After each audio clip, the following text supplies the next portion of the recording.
రాధ అయితే ఇంట్లో పూజ చేసి అందరికీ హారతి ఇస్తూ ఉంటుంది. మధుర వాళ్ళకి హారతి ఇచ్చాక అక్కడి నుండి వెళ్ళిపోవడానికి చూస్తుంది. ఇంతలో శ్యామ్ అయితే అక్కడికి వస్తాడు. అయినా సరే శ్యామ్కి హారతి ఇవ్వకుండా అక్కడి నుండి వెళ్ళిపోతుంది. అది చూసి మధుర అయితే అమ్మ రాధ శ్యామ్కి కూడా హారతి ఇవ్వమ్మా అని చెప్పి అంటుంది.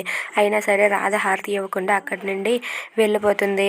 ఇక రాధ అయితే వెళ్ళిపోయి బయట అలా అలిగి బయట నిల్చుని ఉంటుంది. అది చూసి శ్యామ్ అయితే రాధకి ఏమైంది అని చెప్పి బయటకు వెళ్తాడు. ఇంతలో మధుర అయితే ఏంటి రాధ శ్యామ్కి హారతి ఏమన్నా ఇవ్వలేదని చెప్పి అనుకుంటూ ఉంటుంది. రాధ బయటికి వెళ్ళి నిల్చుంటే శ్యామ్ అయితే రాధ దగ్గరికి వెళ్ళి రాధ ఏమైంది రాధ ఇటు తిరుగు అని చెప్పి అంటాడు. అయినా సరే రాధ శ్యామ్ని పట్టించుకోదు. ఇక శ్యామ్ అయితే రాధ చెయ్యిని పట్టుకొని రాధ ఏమైంది ఒక్కసారి నా వైపు చూడు అంటాడు. అయినా సరే రాధ ఆ చెయ్యిని తీసేసి ఏమి పట్టుకుంటే కానీ మాట్లాడలేరా చెప్పండి అని చెప్పి శ్యామ్ చెయ్యిని తోసేస్తుంది. శ్యామ్ అయితే రుక్మిణి గురించి ఆలోచిస్తూ రుక్మిణి గురించే కదా నేను ఎంత టెన్షన్ పడుతున్నాను, రుక్మిణి గురించి రాధకి ఎలాగైనా సరే చెప్పేస్తాను. నా మొదటి భార్య గురించి తెలుసు కదా, అదేదో రుక్మిణియే తను ఇలా ఆఫీస్లో ఉంటుందని చెప్పేస్తాను రాధకి అని చెప్పి రుక్మిణి గురించి రాధకి చెప్పేయాలనుకుంటాడు శ్యామ్.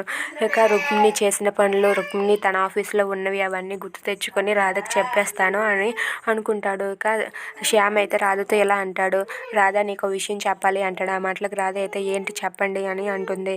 నీకు ఇలా కాదు పద ఆఫీస్లో చూపిస్తాను అని చెప్పి అంటాడు. ఏంటి చెప్పండి అన్నా సరే లేదు నీకు ఆఫీస్లోనే చెప్తాను పద అని చెప్పి రాధ చేయి పట్టుకొని తీసుకొని వెళ్తూ ఉంటాడు. ఇక రాధని అయితే కారు ఎక్కించి పద రాధ నీకు ఆఫీస్లోనే అన్నీ చెప్పేస్తానని చెప్పి అంటూ ఉంటాడు. ఇక రుక్మిణి గురించి శ్యామ్ రాధకి నిజం చెప్పేస్తాడా? If you like this video please like share and subscribe. Thanks for watching friends.